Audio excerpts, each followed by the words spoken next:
What's up, Wise Flyers? David here. Today we're talking about the Chase Sapphire Reserve Card 3-year analysis. So October 2019 marks the 3rd year that I've had the Chase Sapphire Reserve Card.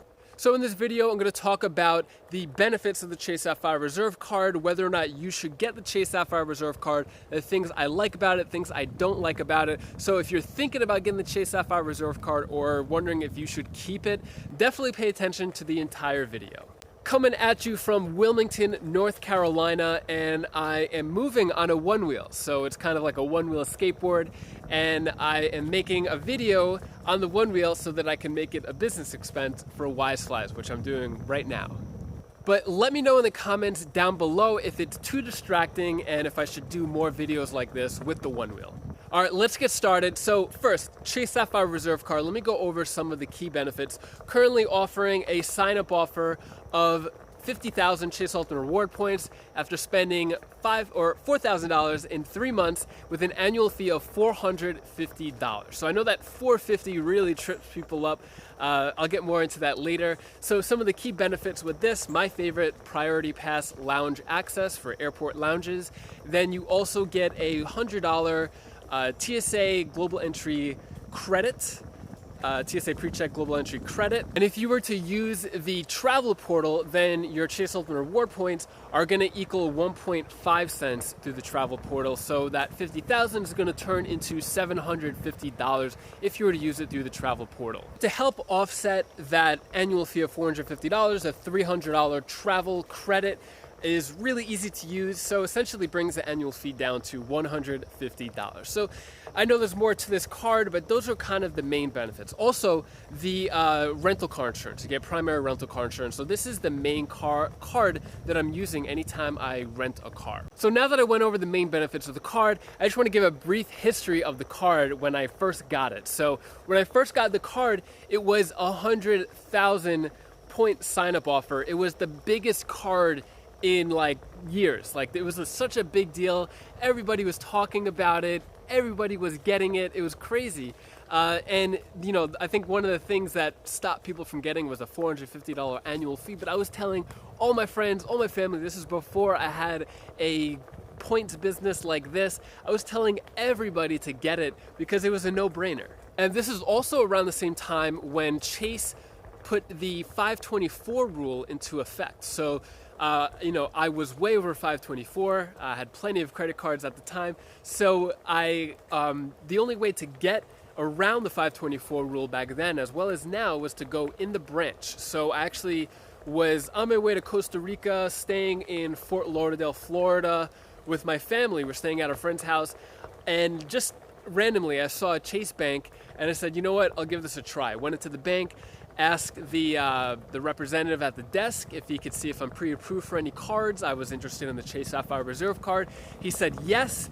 I applied and got instantly approved, and then the next day I went to Costa Rica. It was the best thing ever. So I had the card, I used it all the time, 3x on travel, 3x on dining, so it was great. You know, I was using the card all the time, completed the minimum spending, got the 100,000 point sign-up offer, and what I used for that was my wife and I, we went to South Africa, and it was 80,000 United miles to go one way for both of us to South Africa, and I think it was like $20 or something like that in taxes. So I transferred the Chase Ultimate Reward points over to United and got us to South Africa. I forgot how much those flights would have cost if we actually paid cash, but I think it would have definitely been like around $1,500 if I would have paid cash as opposed to transferring. So I got a lot of good value out of that sign-up offer. Also, I forgot which airport we used it at, but we did use lounge access on that trip too with the Priority Pass. So that was year one of getting this card, and it was great. Got a ton of value. Year one is really easy, especially with that sign-up offer, to get a lot of value out of the Chase Sapphire Reserve Card. Now, year two, year three, I'll go over that and let you know how much value I was able to get out of this card. Between year 2 and year 3, pretty much the way I was able to recoup that $150 annual fee a year, and I guess if you want to say through the 3 years, that would be $450 minus that $300 travel credit, which I was easily able to use all the time because travel credit is really easy. You could use that for parking, which I have my card connected to a parking app, so anytime I park, it takes it out of that, out of Uber, out of pretty much any type of travel, transportation. It's a very broad category. You could take advantage of that $300 travel credit. Right, and so if we were to calculate the annual fee over the 3 years, the full annual fee, that would be $1,350, which seems like a lot. But I'll go through all of the ways I was able to actually get more value out of those annual fees, and $1,350 is a lot of money. So how I was able to recoup that. So as I was saying before, year 2 and 3, I stayed at a bunch of lounges all over the world, but probably the most memorable one was when my wife and daughter Bella at the time, and actually my wife was pregnant at the time too. We just found out right before getting on the flight we went to Portugal, Morocco, Tenerife, Spain, which is like a Canary Island right off of Africa, and then London.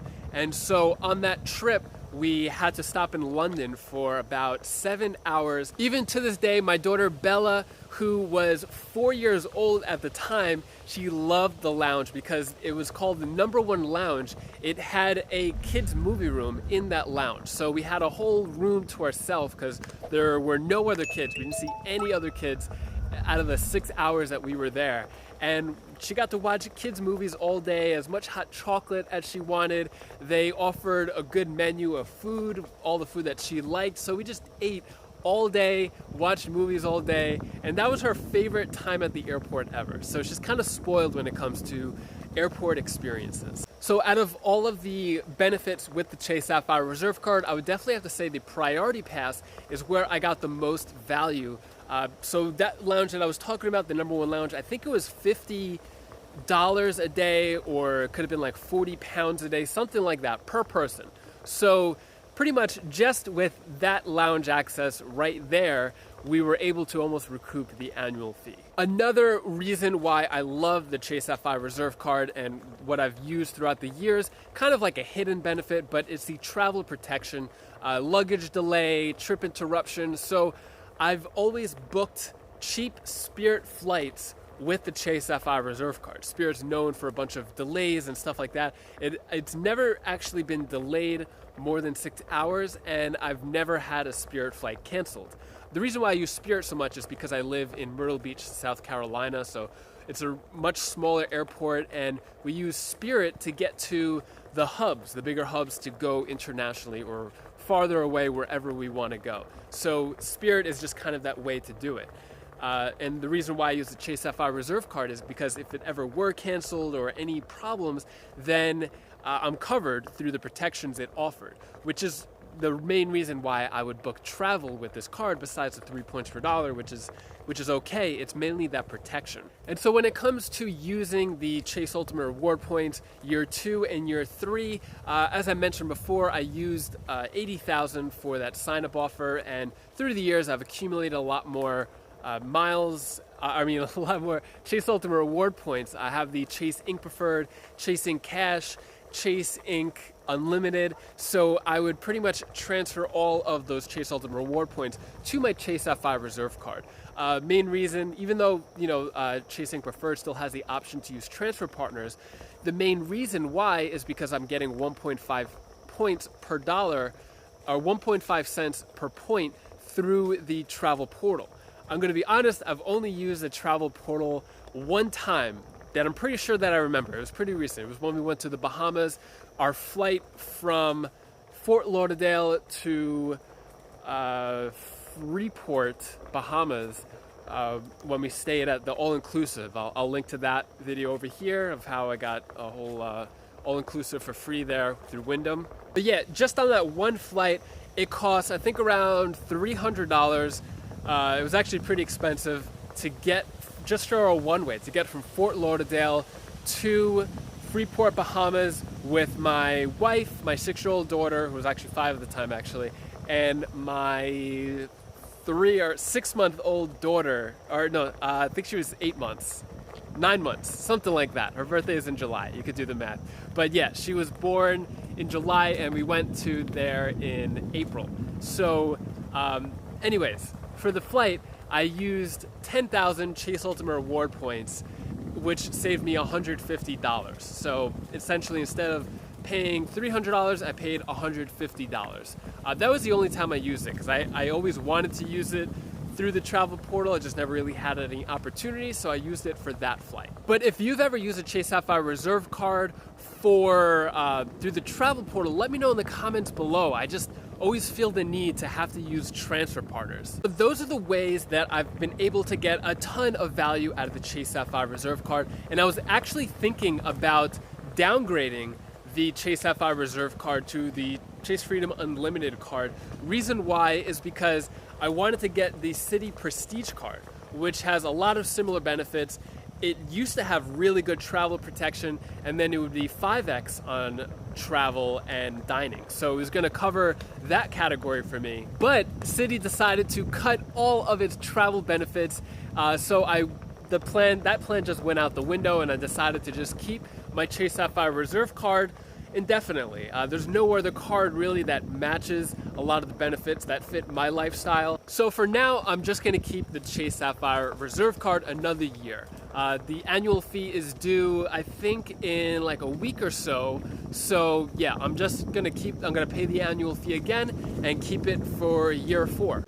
Now, I know I've spoken a lot about the pros of the Chase Sapphire Reserve card, but let me just say some things I don't like about it. And they're actually not even really that bad of things to say. I wish that the spending multipliers were actually a little higher to kind of keep up with the prestige.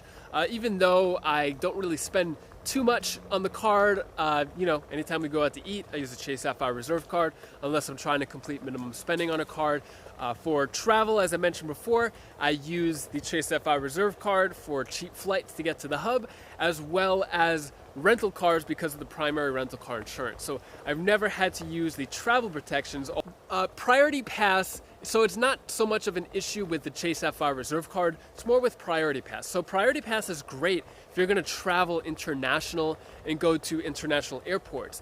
It's not the best if you're only gonna travel domestic.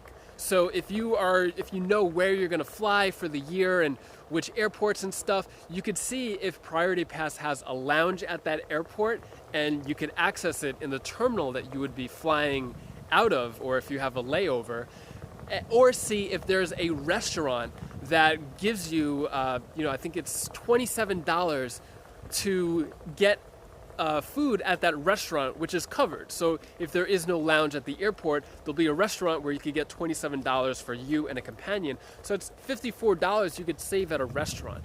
I just wish every airport had that, especially my home airport, because then I could definitely take advantage of the Priority Pass more. So this year we've traveled internationally quite a bit, so I'm able to take advantage of the Priority Pass. Yeah, we've been able to use the Priority Pass, but I would say that's the determining factor of whether or not to get the Chase Sapphire Reserve card, because the Priority Pass is going to give you a ton of value, especially if you have your eye on the Chase Ink Preferred card, because the Chase Ink Preferred card has a lot of similar benefits as the Chase Sapphire Reserve card, with transfer partners, with the multipliers and stuff, and as well as travel benefits. So honestly, I really don't have too many bad things to say about the Chase Sapphire Reserve card.